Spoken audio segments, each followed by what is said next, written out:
I went to start researching for this video and learning about just what happened to this thing, and I was hit with more threads about how their SRT-4 just won't start, or it would start and then die after 2 seconds. I'm not entirely sure why it's only 2 seconds, but the forums don't lie, and single-handedly the amount of time the car stays on before turning themselves off is unanimously 2 seconds. There was a time where our favorite mix-mash, like taking a bath auto manufacturers in the United States, built a properly crazy compact 4-cylinder turbo's important, that quite literally walked the doors literally off everything it possibly could, while also losing the doors itself because it wasn't intentionally really built that great. But then it went away, and it didn't go away because it was built like shit. Okay, I'm Alex that I find on Instagram, and today we're gonna be talking about a car that is one of the best sounding 4-cylinders ever made in the history of the world. Not just in the United States, in the world, okay? We're talking about all right, we're talking about just who, just why, and just what happened to the Dodge Neon SRT-4.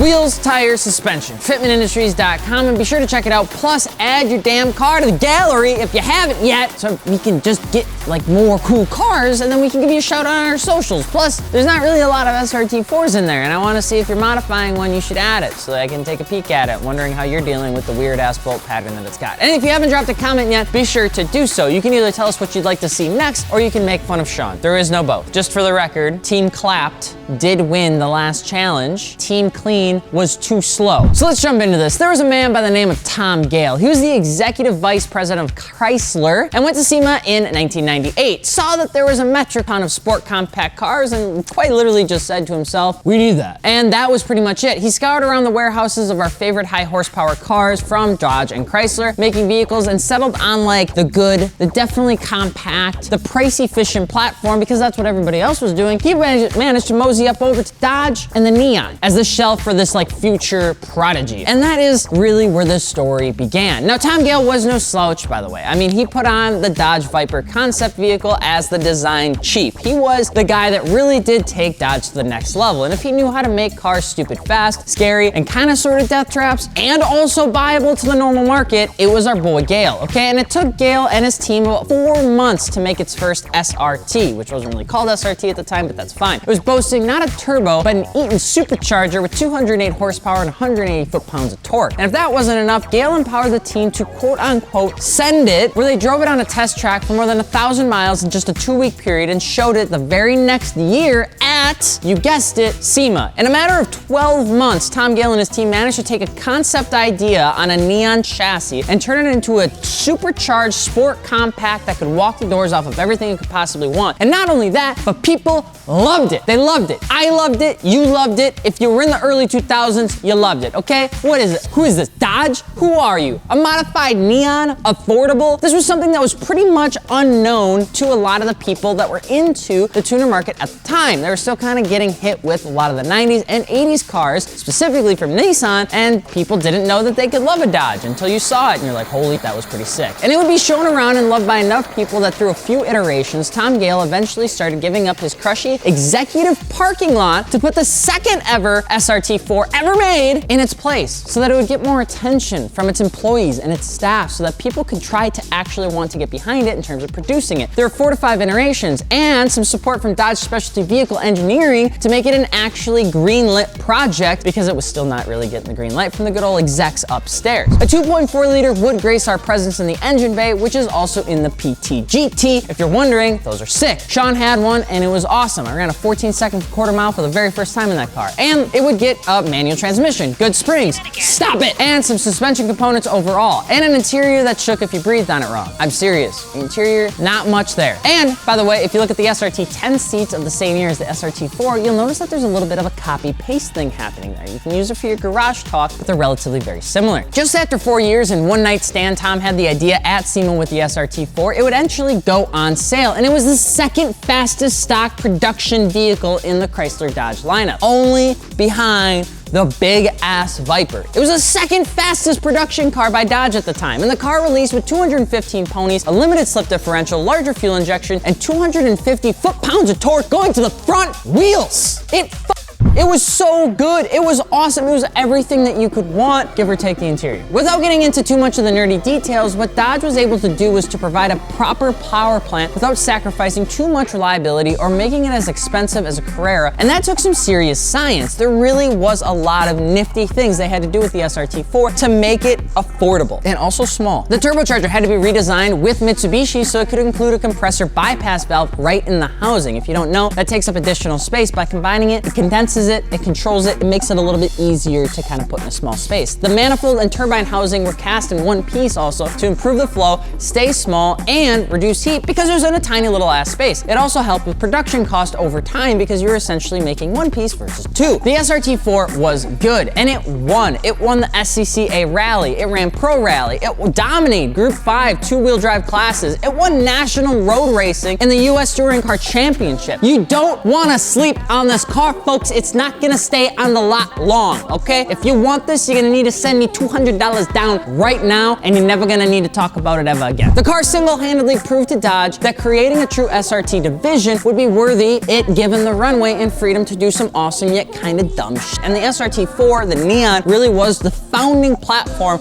that helped Dodge get to what we know and love as the SRT nomenclature on the rest of their cars. And I mean, the SRT-4 had no trunk liner, and the interior really did feel like one of those toys you get with like the leftover tickets at an arcade game. Like, it's cool to look at, but it ain't doing shit. There's exposed bumper screws even. And I mean, the manual windows in the back left a lot to be desired by anyone that could afford something maybe just a little bit nicer from their folks over the, I don't know, ocean. And while it took about 5 years to get it into a state where people like you and people like me could actually buy it, it only took 2 full years in total for it to inherently just die. So what actually happened to it? I mean, people liked it. It was a properly good car. Sure, it had a couple quirks and features, but it's Dodge. It's before Fiat. They're always gonna have weird things. I mean, did they stop making it because I beat it in a drag race with my supercharged Datsun? Play the clip!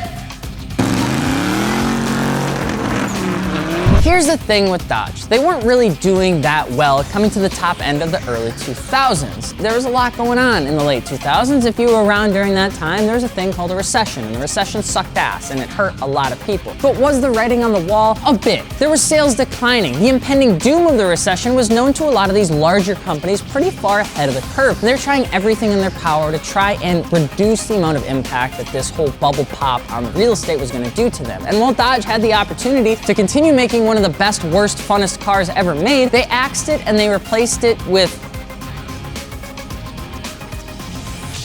this.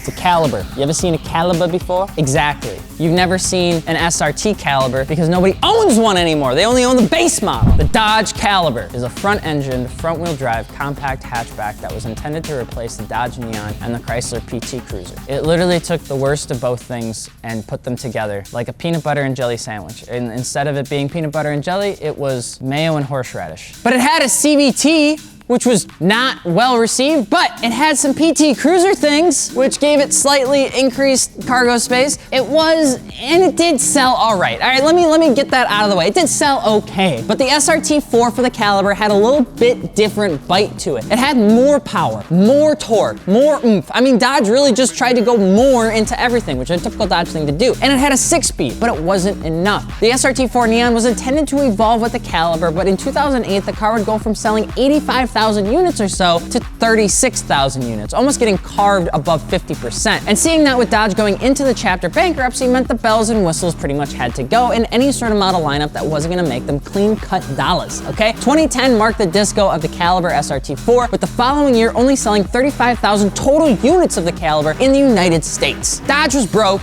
and nobody was buying this, all right? So what happened to the SRT-4? Well, if you really want to boil it down into oversimplified nature, it's because our parents were buying houses that they couldn't afford, and it caused a cool car to ultimately die, not in its own skin, but in the skin of a sport compact hatch known as the Caliber. There's a lot of assumptions made in that statement, but if you were to culminate it all into one hook, there it is. But they are still properly good cars, and I love them. And while the SRT name died for a bit, it did come back in the Cherokee, the TRX, and of course the favorite big burnout loving domestic friends. And sure, the recession did kill the line. I mean, really what it comes down to was the recession killed the line. It wasn't wasn't the fact that there was a lot of interest reduction in the car more than there was just no money. But Chrysler and Dodge were still learning how to make new generation high horsepower cars. This was like a test for them as they were jumping back into it with a newer generation of potential consumers. And the caliber SRT-4, while a massive jump in power and a better transmission experience, had more torque steer than anyone could possibly want. And the interior never really got better. And the hyper focus towards power, which is something that's always kind of sort of plagued Dodge, but also has really helped Dodge, has been kind of the issue and the noise in that caliber and why it didn't do so well. And it was just a little bit too much back in the mid-2000s when everybody was still kind of leaning towards what the term upside down was when you were referencing a house mortgage. But what do you think about the SRT-4? I absolutely love them, and they're neat, and they make the best noises in the world. And even as a front-wheel drive car, they are super fun if you can find one for a good price. The thing that gets a little weird on them is the fact that they run an odd bolt pattern, and you kind of are limited in options. But if you are looking for wheels for your newly acquired Neon or just any car in general, don't forget to check us out over at fitmentindustries.com. If you're looking for wheel and tire packages that can get to your door in as little as 7 days, we got that. Because while everybody's talking about wanting to sell shit, they don't got nothing because they drop ship it all.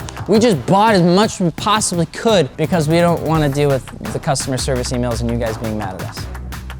The caliber was also cool when modified, but there's only like 2 people that ever modified it.